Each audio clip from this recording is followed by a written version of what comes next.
എൻ്റെ എല്ലാ പ്രിയപ്പെട്ട കൂട്ടുകാർക്കും നമ്മുടെ പുതിയൊരു വീഡിയോയിലേക്ക് സ്വാഗതം. അപ്പോൾ കുറച്ചധികം പണി തിരക്കിലായിപ്പോയി. ഞാൻ പറഞ്ഞല്ലോ ഇങ്ങനെ ഈ കർക്കിടക സംക്രമത്തിൻ്റെ കുറച്ച് ജോലികൾ കാര്യങ്ങൾ ക്ലീനിങ്ങും ഒക്കെ ഉണ്ടായിരുന്നു. അപ്പോൾ അതൊന്നും വീഡിയോ പിടിച്ച് എനിക്ക് ചെയ്യാൻ പറ്റിയില്ല. കുറേ കാര്യങ്ങളൊക്കെ എന്താ പറയുക, ഒരു പണിക്കൊരു ചേട്ടനെ വിളിച്ചിട്ടുണ്ടായിരുന്നു. അപ്പം മുകളിൽ നിന്ന് കുറേ മരങ്ങൾ കാര്യങ്ങളൊക്കെ കട്ട് ചെയ്യാനും ഇറക്കാനും അവിടെ ക്ലീൻ ചെയ്യാനൊക്കെ ഉണ്ടായിരുന്നു. അപ്പോൾ അതൊന്നും അങ്ങനെ ഷൂട്ട് ചെയ്തിടാൻ പറ്റിയതല്ല. പിന്നെ ഫുൾ ടൈം പൊടിയും പണി അങ്ങനെയൊക്കെ ആയിരുന്നു. അപ്പോൾ അതുകൊണ്ട് 2 ദിവസം അതിൻ്റെ തിരക്കിലേക്ക് അങ്ങ് പോയി. പിന്നെ മാളുവിനും കുറച്ച് ബിസിയായിപ്പോയി. അല്ലെങ്കിൽ അവളെ കൊണ്ടെങ്കിലും കുറച്ച് വീഡിയോസ് ഇങ്ങനെ പിടിച്ചിടായിരുന്നു. അപ്പോൾ ഞാൻ രാവിലെ കുറച്ച് നേരം മുറ്റത്തൊക്കെ ഒന്ന് കറങ്ങാൻ ഇറങ്ങിയതാണ് കേട്ടോ. അപ്പോൾ നമ്മുടെ പുതിയ മുളകുകളൊക്കെ ഇങ്ങനെ ഉണ്ടായി വരുന്നുണ്ട്. അപ്പോൾ ഇതിന് ഞാനിങ്ങനെ തലേ ദിവസത്തെ കഞ്ഞിവെള്ളമൊക്കെ ഒഴിച്ചു കൊടുക്കും കേട്ടോ. പിന്നെ നമ്മളതിൽ എന്താ പറയുക, കഞ്ഞിവെള്ളത്തിൻ്റെ കൂടെ തന്നെ കുറച്ച് ചാരം ഇട്ട് കൊടുത്താൽ നല്ലതാണെന്ന് പറയും. പക്ഷേ അപ്പോൾ മുളകിന് നല്ല എരിവായിരിക്കും എന്ന് പറയുന്നു. പണ്ടൊക്കെ ഞങ്ങൾ മണിത്തറ സ്കൂളിൽ പാടത്തു കൂടെ നടന്നിട്ടാണ് സ്കൂളിൽ പോകുന്ന സമയത്ത് ഈ 3 എണ്ണമുള്ള മുക്കുറ്റി കിട്ടാനായിട്ട് കുറേ തെണ്ടി തിരിഞ്ഞ് നടന്നിട്ടുണ്ട്. ഇപ്പം എന്നെ കാണാതെ അതായത് ഇപ്പോൾ മുക്കുറ്റി എന്നെ അന്വേഷിച്ച് ഇവിടേക്ക് വന്നിക്കുന്നുണ്ട്. ഇത് തന്നെ മുറ്റത്ത് തന്നെ നിൽക്കണ്ടായിരുന്നു കേട്ടോ. ഞാൻ മുന്നേ ഒരിക്കൽ കാണിച്ചിട്ടുണ്ടായിരുന്നു ഒരു ചെടിച്ചട്ടിയിൽ ഒരു നാടൻ ചെമ്പരത്തി നട്ടിട്ടുള്ളത്. അപ്പോൾ അത് കണ്ടു. അതിങ്ങനെ ഞാൻ ഇടയ്ക്ക് അധികം ഉയരം പോവാതെ അങ്ങനെ ചെറുതാക്കി വെട്ടി നിർത്തും. അപ്പോൾ അതുമ്പോൾ നിറയെ പൂവുണ്ടാവും കേട്ടോ. അപ്പോൾ നമ്മുടെ രാവിലത്തെ പരിപാടി ഇപ്പോൾ മാളവിന് നേരത്തെ പോകണം. അപ്പോൾ അതുകൊണ്ട് തന്നെ കുറച്ചും കൂടി ഞാൻ സാധാരണ എനിക്കുന്നേട്ടും കുറച്ചും കൂടി നേരത്തേക്ക് എനിക്കുന്നുണ്ട്. എന്നിട്ട് ഇതാ നമ്മുടെ അടുപ്പൊക്കെ ഉഷാറായിട്ട് കത്തിച്ച് എനിക്കുമ്പോൾ അത്ര മടിയൊന്നുമില്ല കേട്ടോ. എന്താ പറയുക, ഈ തീ കത്തിക്കാനും തീ കാണാനൊക്കെ എനിക്ക് ഭയങ്കര ഇഷ്ടമായതുകൊണ്ട് ഞാൻ നല്ല ആക്രാന്തം പിടിച്ചിട്ട് തന്നെയാണ് രാവിലെ എനിക്ക് വരിക. ഉഷാറാണ്. നമ്മുടെ വിറകൊക്കെ സെറ്റ് ചെയ്ത് വെച്ചിട്ടുണ്ടാവും. കാരണം രാത്രി എന്നും ഇപ്പോൾ മഴ പെയ്യുന്നുണ്ട്. അപ്പോൾ രാത്രി മഴ പെയ്യുമ്പോൾ കിടന്നുറങ്ങാനൊക്കെ നല്ല സുഖമാണെങ്കിലും ഈ അടുപ്പിന് കത്താൻ ഇത്തിരി വിഷമമാണ്. അപ്പോൾ ഞാൻ എന്ത് ചെയ്യും, തലേദിവസം തന്നെ അടുപ്പ് സെറ്റ് ചെയ്ത് വെക്കും. അപ്പോൾ ഈ പറഞ്ഞ പോലെ തന്നെ പെട്ടെന്ന് തീ പിടിച്ച് കിട്ടും കേട്ടോ.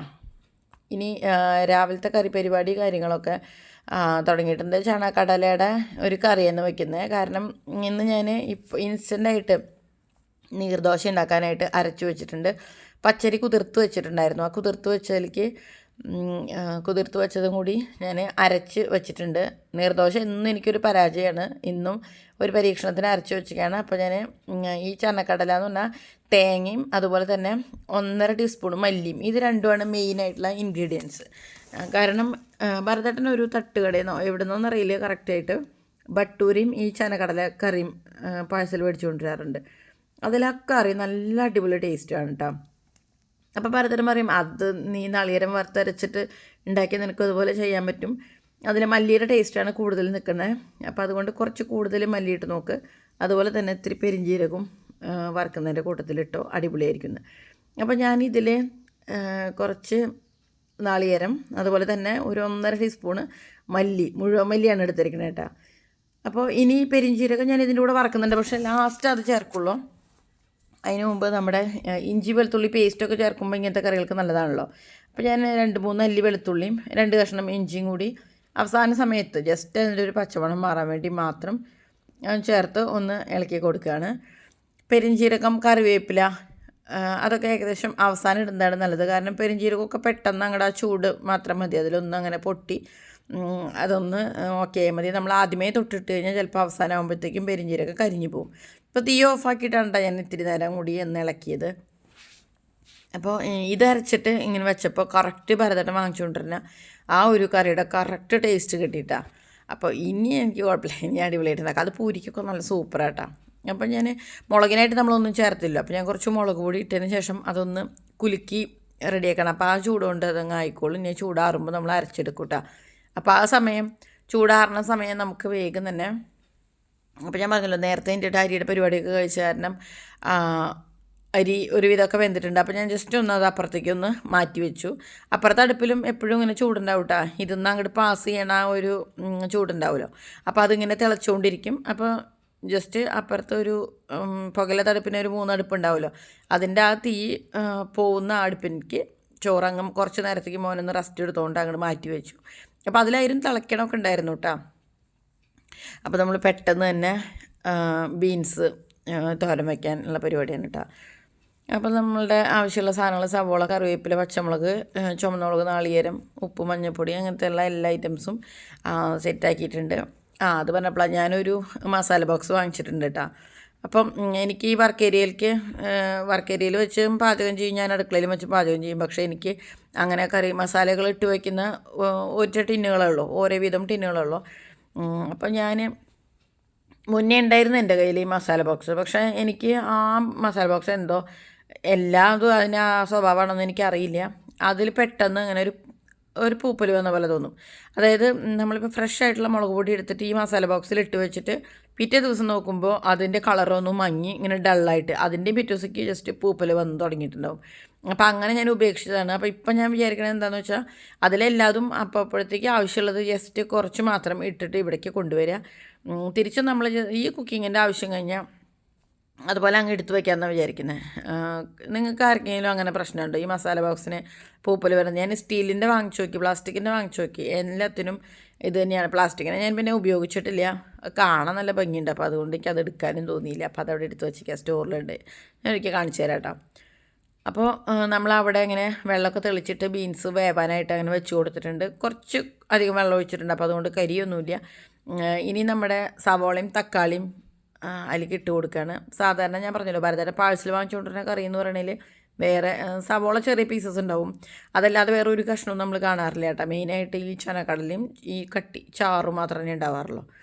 അപ്പോൾ അതിൽ ആ സവോളയും തക്കാളിയും കൂടി ഞാനൊന്ന് വേവിക്കാൻ വെച്ചിട്ട് ഞാൻ വേഗം ഓടിയൊന്ന് ഇവിടെ വന്ന് നോക്കുകയാണ് കേട്ടോ. അപ്പോൾ ഇവിടെ അങ്ങനെ വെള്ളം വറ്റിയിട്ടൊന്നുമില്ല, കാരണം ഈ ചട്ടി നല്ല കട്ടിയുള്ളതാണല്ലോ. അപ്പോൾ അങ്ങനെ അടുക്കി പിടിക്കുക കരി അങ്ങനത്തെ പ്രശ്നങ്ങളൊന്നുമില്ല. പിന്നെ ഞാൻ ആവശ്യത്തിന് വെള്ളം ഒഴിച്ച് കൊടുത്തിട്ടുണ്ടായിരുന്നു. ഉപ്പൊക്കെ കറക്റ്റല്ലേ ഞാൻ നോക്കുകയാണ്, കാരണം ഞാൻ കല്ലുപ്പാണ് ഇട്ട് കൊടുത്തിട്ടുണ്ടായിരുന്നത്. ഏകദേശം അതൊക്കെ മതിയായിരിക്കും. അപ്പോൾ കറക്റ്റാണ് ഉപ്പും കാര്യങ്ങളൊക്കെ. പിന്നെ പച്ചമുളകും ഒക്കെ ഞാൻ ഇട്ട് കൊടുത്തിട്ടുണ്ടായിരുന്നു. അപ്പോൾ അതൊക്കെ ആയിട്ട് നല്ല ടേസ്റ്റി ആയിട്ട് വന്നിട്ടുണ്ട്. ജസ്റ്റ് വെന്തിട്ടുണ്ട് കേട്ടോ. ലാസ്റ്റ് ഒന്നും കൂടി ഒന്ന് വെള്ളം വലിയാനുള്ളൂ. അപ്പോൾ നമ്മൾ നന്നായിട്ടൊന്ന് ഇളക്കി മിക്സ് ചെയ്ത് വെച്ച് കൊടുക്കുക. കണ്ടോ, നന്നായിട്ട് തുറന്ന് വന്നിട്ടുണ്ട്, നല്ല അടിപൊളി ടേസ്റ്റ് ഉണ്ട്. അപ്പോൾ അതങ്ങ് വാങ്ങി വെച്ച് വീണ്ടും ചോറുകല അങ്ങ് എടുത്ത് വെച്ച് ഞാനിങ്ങോട്ട് പോന്നു കേട്ടോ. അപ്പോൾ നമ്മൾ ചൂടാറി കഴിഞ്ഞാൽ നമുക്കിത് അരച്ച് കൊടുക്കണം. ഇപ്പോൾ അതിലെ കടലയായാലും കഷ്ണങ്ങളായാലും എല്ലാം നന്നായി വെന്തിട്ടുണ്ട്. അപ്പോൾ അരപ്പും നമ്മൾ പെട്ടെന്ന് അരച്ചെടുത്തു. അപ്പോൾ ആദ്യം ഒന്ന് പൊടിച്ച് പിന്നെ ഒരു 2-3 ടീസ്പൂൺ വെള്ളം ഒഴിച്ചതിന് ശേഷം അരച്ച് പിന്നെ കുറച്ച് വെള്ളം അതിലടപ്പിലൊക്കെ ആയിട്ടുണ്ടാവുമല്ലോ, അതൊക്കെ ചേർത്തതിന് ശേഷം നമ്മളത് കറിയിലേക്ക് ചേർത്ത് കൊടുക്കുകയാണ്. ഇനി നമുക്ക് വല്ല ഉപ്പോ മുളകോ കാര്യങ്ങളൊക്കെ ഉണ്ടെങ്കിൽ കുറവുണ്ടെങ്കിൽ നോക്കാം. അപ്പോൾ കുറച്ച് ഉപ്പ് കുറവുണ്ടായിരുന്നു, അപ്പോൾ അതുകൊണ്ട് തന്നെ അത് ചേർത്ത് കൊടുത്ത് നന്നായിട്ട് ഇളക്കി. കാരണം നമ്മൾ അരപ്പൊക്കെ ചേർത്ത് കൊടുത്തു, അതുപോലെ സവോളയും തക്കാളിയൊക്കെ ഇട്ട് കൊടുത്തപ്പോൾ നമ്മൾ ഉപ്പ് ചേർത്തിട്ടുണ്ടായിരുന്നില്ല. അപ്പോൾ അതെല്ലാം കൂടി ഇപ്പോൾ കുറച്ച് ഉപ്പിൻ്റെ കുറവ് വന്നു. അപ്പോൾ അതും ചേർത്ത് നന്നായിട്ടൊന്ന് തിളപ്പിച്ചെടുക്കുകയാണ്. ഇനി ഇത്തിരി ഒരു എരിവിൻ്റെയും കുറവുണ്ട്, കുഴപ്പമില്ല. നമ്മൾ വറവിടുമ്പോൾ ലാസ്റ്റ് എങ്ങനെയായാലും കുറച്ച് മുളക് പൊടി ഭംഗിക്കിടും, അത് ഭംഗിക്കും ആയിക്കോട്ടെ എരിവിനും ആയിക്കോട്ടെ കേട്ടോ. അപ്പോൾ ഇതാ നമ്മുടെ പരിപാടി. അപ്പോൾ ഇതിന് കറിയെന്ന് ഉദ്ദേശിക്കുന്നത് ഞാൻ നീർദോശയ്ക്കാണ്. ഞാൻ പറഞ്ഞല്ലോ നീർദോശയ്ക്കുള്ള ഞാൻ അരി വെള്ളത്തിലിട്ടിട്ട് ഉണ്ടാക്കുമ്പോഴാണ് പിന്നെ എനിക്ക് ശരിയാവാറുള്ളത്. അരി പച്ചരി വെള്ളത്തിലിട്ടിട്ടുണ്ട്. എന്നിട്ട് രാവിലെ ഞാൻ ഒരു സ്പൂണ് ചോറും ഒരു പിടി തേങ്ങയും അതുപോലെ കുറച്ച് ഉപ്പും തരി പഞ്ചസാരയും കൂടിയിട്ടാണ് ഞാൻ അരയ്ക്കുന്നത്. ഇപ്പോൾ ഇതിൽ വറവിടുമ്പോഴും നമ്മൾ വെളുത്തുള്ളിയും ചുമന്നുള്ളിയും അതുപോലെ തന്നെ ലാസ്റ്റ് ഇത്തിരി പെരിഞ്ചീരകവും കറിവേപ്പിലയും ചേർത്തിട്ടാണ് കേട്ടോ വറവിടണേ. അത് കഴിഞ്ഞാൽ ഇതിൽ ഞാൻ പറഞ്ഞല്ലോ കുറച്ചൊരു എരിവിൻ്റെ ഒരു കുറവുണ്ട്, അപ്പോൾ കുറച്ച് മുളക് പൊടിയും കൂടി ഇട്ട് കൊടുത്തു. അപ്പോൾ ഈ മസാലയുടെ മണമൊക്കെ ഇഷ്ടമുള്ളവർക്ക് വേണമെങ്കിൽ കുറച്ച് മസാല ഈ സമയത്ത് ഇട്ട് കൊടുക്കാം. പക്ഷേ ഇതിൽ ആ മല്ലിയുടെ മണം ഒത്തിരി മുന്നിലേക്ക് നിൽക്കുന്നതാണ് ഭയങ്കര ടേസ്റ്റ്. ഇതിൽ മല്ലിയില ഇട്ടാലും നല്ലതാണ്. പക്ഷേ മല്ലിയില ഇപ്പോൾ താങ്ങാൻ പറ്റാത്ത വില ആയതുകൊണ്ടും പിന്നെ ഇത് കടയിൽ നിന്നൊക്കെ വരണ മല്ലിയിലയിൽ കുറേ വിഷമൊക്കെ അടിച്ചിട്ടുണ്ടാവില്ല. അപ്പോൾ അതൊക്കെ അങ്ങനെ എപ്പോഴൊന്നും ഉപയോഗിക്കാറില്ല. ഞാൻ വീട്ടിലൊക്കെ പണ്ട് ഇഷ്ടം പോലെ ഇങ്ങനെ പാവി കൊടുത്ത് നന്നായിട്ട് ഉണ്ടാവാറുണ്ട്. പക്ഷേ ഇപ്പോൾ തീരെ മല്ലി പാവുമ്പോഴൊന്നും പിടിക്കുന്നൊന്നുമില്ല കേട്ടോ. കുറേ വീഡിയോസൊക്കെ കാണാം മല്ലി കാട് പോലെ. ഇവിടെ കാടൊന്നും വേണ്ടിയിരുന്നില്ല, ജസ്റ്റ് ഒരു ചട്ടിയിൽ ഇത്തിരിയെങ്കിലും ഒന്ന് ഉണ്ടായി കിട്ടിയാൽ മതിയായിരുന്നു. അപ്പോൾ ആ സകല ദൈവങ്ങളെയും പ്രാർത്ഥിച്ചിട്ടാണ് ഞാൻ നീർദോശയ്ക്കുള്ളത് ഇങ്ങനെ ഒഴിച്ചു കൊടുക്കുന്നത്. മിക്കവാറും ഇത് ഫ്ലോപ്പായിരിക്കും എനിക്കറിയാം. പക്ഷേ ഇങ്ങനെ കുറേ വ്ളോഗുകളിലൊക്കെ ഇങ്ങനെ മലപ്പുറം സൈഡിലുള്ള കുട്ടികളൊക്കെ പിന്നെ അതുപോലെ അമ്മമാരൊക്കെ ഉള്ളു താത്തമാരൊക്കെ എന്തു ഭംഗിയിലായി അവരും ഇതുപോലെ തന്നെ ഇങ്ങനത്തെ കല്ലിൽ തന്നെയാണ് ഉണ്ടാക്കുക. ഇതിനേക്കാളും ലൂസായിട്ടൊക്കെയാണ് നീർദോശ ഉണ്ടാക്കുക. നീർദോശ ശരിക്കും അങ്ങനെയാണ്, നീര് പോലെ ഇരിക്കും, നല്ല ലൂസായിട്ടാണ്. ഒരുപാട് പേര് ഉണ്ടാക്കുന്നത് കാണുമ്പോൾ പിന്നെയും മോഹം തോന്നി വീണ്ടും ഞാൻ ഒന്നുകൂടി പരീക്ഷിച്ച് നോക്കും. വീണ്ടും ഫ്ലോപ്പായിപ്പോവും. ഇത് കണ്ടില്ലേ, കാര്യം എനിക്കറിയാം കുറച്ചും കൂടി വെള്ളത്തോട് കൂടിയിട്ടാണ്, പക്ഷേ എന്നാലും എന്തോ ഇത് അങ്ങനെ ടെക്സ്ചർ ശരിയായിട്ടില്ല എന്ന് തോന്നുന്നു. അപ്പോൾ പരീക്ഷണങ്ങളും തോൽവികളും ഏറ്റുവാങ്ങാനായിട്ട് എൻ്റെ ജീവിതം ഇനിയും ബാക്കി. ഇതാ എടുത്ത് പുറത്തേക്ക് ഇട്ടിട്ട് നമ്മൾ ഒരു കാര്യം ചെയ്യണം.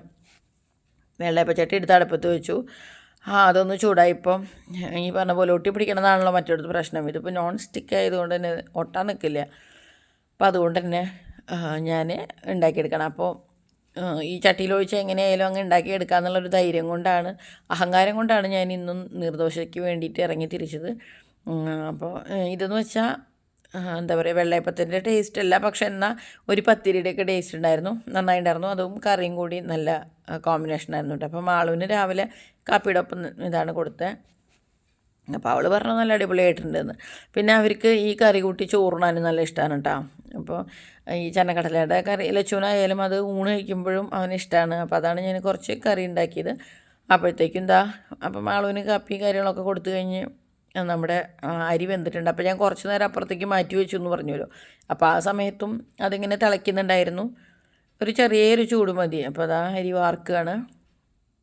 അപ്പോൾ അരി വാർത്ത് കഴിഞ്ഞാൽ കൈയോടെ തന്നെ കുറച്ച് വെള്ളം അടുപ്പത്ത് വയ്ക്കുക. ഞാൻ പറഞ്ഞല്ലോ കുറച്ച് ക്ലീനിങ്ങും കാര്യങ്ങളും ഇതൊക്കെ ഉണ്ട്. അപ്പോൾ നമുക്കിങ്ങനെ കുറേ നാളായിട്ട് എടുക്കാത്ത പാത്രങ്ങളും അങ്ങനെയൊക്കെ ഉണ്ടെങ്കിൽ ഈ ചൂടുവെള്ളത്തിൽ കുറച്ച് സോഡാപ്പൊടി ഇട്ടിട്ട് അതിലിങ്ങനെ മുക്കി വെച്ചാൽ അങ്ങനെ പാത്രത്തിൽ എന്തെങ്കിലും കറിയോ തുരുമ്പോ അങ്ങനത്തെ എന്തുണ്ടെങ്കിലും പോയി നല്ല അടിപൊളിയായിട്ട് വെട്ടി തിളങ്ങി കിട്ടും കേട്ടോ. അപ്പോൾ അതൊരു വലിയ പാത്രത്തിൽ പാത്രങ്ങളൊക്കെ എടുത്ത് വെച്ചതിന് ശേഷം നമുക്ക് ഈ സോഡാപ്പൊടി ചേർത്ത ചൂടുവെള്ളം ഒഴിച്ച് കൊടുക്കാം കേട്ടോ. രാവിലെ ആ തിരക്കിൽ ഞാൻ കറിയുടെ ഫിനിഷിംഗ് ആയിട്ടുള്ള രൂപം കാണിച്ചിട്ടുണ്ടായിരുന്നില്ല. അപ്പോൾ എന്താ ഇങ്ങനെ ഇരിക്കുന്നത്. അപ്പം മാളിന് കോളേജിലേക്കും കുറച്ച് കറിയും അതുപോലെ തന്നെ ബീൻസ് ഉപ്പേരിയും അച്ചാറും കൂടി കൊടുത്തു വിട്ടിട്ടുണ്ട്. ഇനി ലച്ചു എനിക്ക് വരുമ്പോൾ അവൻ്റെ പല്ലുതേപ്പും കാര്യങ്ങളൊക്കെ കഴിഞ്ഞപ്പോഴാണ് ഞാൻ അവന് വേണ്ടിയിട്ട് ഉണ്ടാക്കുന്നത് കേട്ടോ. അപ്പോൾ ഈ കയ്യിൽ വെച്ചിട്ട് ഒഴിക്കുമ്പോൾ എപ്പോഴും ഈ വഴി നീളെ പോവും. ആ വഴി നോക്കി കണ്ടുപിടിച്ച ഇവിടെ ചട്ടിയുടെ അടുത്ത് എത്താം. അപ്പോൾ അതുകൊണ്ട് ഈ ചട്ടി മാവും തമ്മിലുള്ള അകലുണ്ടല്ലോ, ഈ മോട്ടുമുയലിന് വഴി കാണിക്കുന്ന പോലെ ഇങ്ങനെ വഴി കാണിച്ചുകൊണ്ട് തുള്ളി തുള്ളി ഇങ്ങനെ പോവും. അപ്പോൾ അതുകൊണ്ട് തന്നെ ഞാനൊരു കപ്പിലാണ് ഈ മാവ് എടുത്തിരിക്കണത്. അപ്പോൾ കപ്പ് കൊണ്ട് നമുക്ക് ആവശ്യത്തിനുള്ളത് അങ്ങ് ഒഴിച്ചു കൊടുക്കാം. അപ്പോൾ ഒരു തുള്ളി പോലും അപ്പുറം ഇപ്പുറം ഒന്നും ആവില്ല കേട്ടോ. ഇനി നന്നായിട്ട് ചുറ്റിച്ച് കുറച്ചൊന്ന് കുമിള, ചെറുതായിട്ടൊക്കെ കുമിള വരുന്നുണ്ട്. കുമിള വന്നു തുടങ്ങുമ്പോൾ അടച്ചു വയ്ക്കുക. അപ്പോൾ ഞാൻ ശരിക്കുള്ള വെള്ളയപ്പത്തിൻ്റെ മാവ് ഉണ്ടാക്കുന്നത് ഞാൻ കാണിച്ചു തരാം കേട്ടോ. പിന്നെ നമ്മളെ ഉണ്ടാക്കുമ്പോൾ എപ്പോഴും ഇങ്ങനെ ചുറ്റും എല്ലാ ഭാഗത്തും ഒരേ കനത്തിൽ തന്നെ ഉണ്ടാക്കുക. ഇപ്പോൾ സാധാരണ ഇങ്ങനെ കാറ്ററിംഗുകാരൊക്കെ ഉണ്ടാക്കണതിൽ നടുവിൽ ഇത്തിരി ഇങ്ങനെ തിക്നെസ് കൂട്ടിയിട്ടുണ്ടാവും. ഇവിടെ അങ്ങനെ ആക്കുമ്പോൾ ആർക്കും അത്ര ഇഷ്ടമില്ല. അതുകൊണ്ടാണ് ഇങ്ങനെ ചുറ്റിച്ചെടുക്കുന്നത് കേട്ടോ.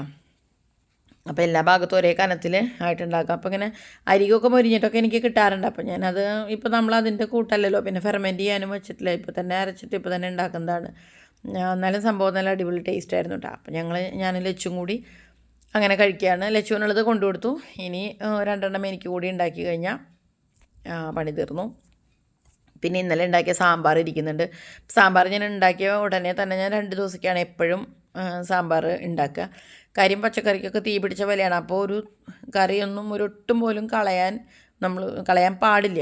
അപ്പോൾ അതുകൊണ്ട് തന്നെ സാമ്പാർ കുറേ അധികം അളവൊന്നും ഉണ്ടാക്കില്ല, പാകത്തിന് ഉണ്ടാക്കിയിട്ട് അത് 2 ആക്കും. അത് ഒരു പങ്ക് ചൂടാറി കഴിഞ്ഞാൽ അങ്ങ് ഫ്രിഡ്ജിൽ കയറ്റും. ബാക്കിയുള്ളത് നമുക്ക് ഇഷ്ടം പോലെ ഉണ്ടാവും കേട്ടോ. അപ്പോൾ അതുകൊണ്ട് ഇനി വേറെ കറിയൊന്നും വെക്കണ പരിപാടിയൊന്നുമില്ല. ഇന്നും കുറേ കഴുകാനും അളമാരി ഒതുക്കലും അങ്ങനത്തെ കാര്യങ്ങളൊക്കെയാണ്. അപ്പോൾ ആ സമയത്താണ് നമ്മുടെ ഫ്ലിപ്കാർട്ടിൽ നിന്ന് ഡെലിവറി ബോയ് 2 സ്റ്റാച്ചുല ഞാൻ ഓർഡർ ചെയ്തിട്ടുണ്ടായിരുന്നത്. 2 കമ്പനിയുടെയാണ്. അപ്പോൾ അതിലിപ്പോൾ ഞാനിങ്ങനെ പ്രസ് ചെയ്ത് കാണിക്കുന്നില്ലേ, അതും ഭയങ്കര കടയായിരുന്നു. അതായത് ശരിക്കും നമ്മൾ ഈ ഫുട്ബോൾ പന്തില്ലേ, ആ പന്തിൻ്റെ ഒരു പ്ലാസ്റ്റിക്കിൻ്റെ മണം ഉണ്ടാവില്ല, അതുപോലത്തെ പ്ലാസ്റ്റിക്കിൻ്റെ മണമാണ് ആ കുഴിയുള്ള തവിക്ക്. മറ്റേത് ഓക്കെയാണ് കേട്ടോ, അത് സിലിക്കണിൻ്റെ തന്നെയാണ്. ഞാൻ ചപ്പാത്തി പ്രസ് ചെയ്യാനും അതുപോലെ തന്നെ അത്യാവശ്യം കുറച്ച് മറച്ചിടാൻ അങ്ങനത്തെ ആവശ്യങ്ങൾക്കൊക്കെയാണ് മേടിച്ചത്. അപ്പോൾ ഈ ഒരു സംഭവം നമ്മൾ ഒരെണ്ണം റിട്ടേൺ ചെയ്യണം. കാരണം അതിന് ഭയങ്കര പ്ലാസ്റ്റിക്കിൻ്റെ മണമാണ്. നമ്മൾ കഴുകിയിട്ടും ഞാൻ കുറച്ച് നേരം വെള്ളത്തിലിട്ട് വെച്ച് കഴുകുകയൊക്കെ ചെയ്തു, പക്ഷേ ഒരു രക്ഷയില്ല. അപ്പോൾ അത് ഒരെണ്ണം അടുക്കളയിൽ കൊടുന്ന് വെച്ചു.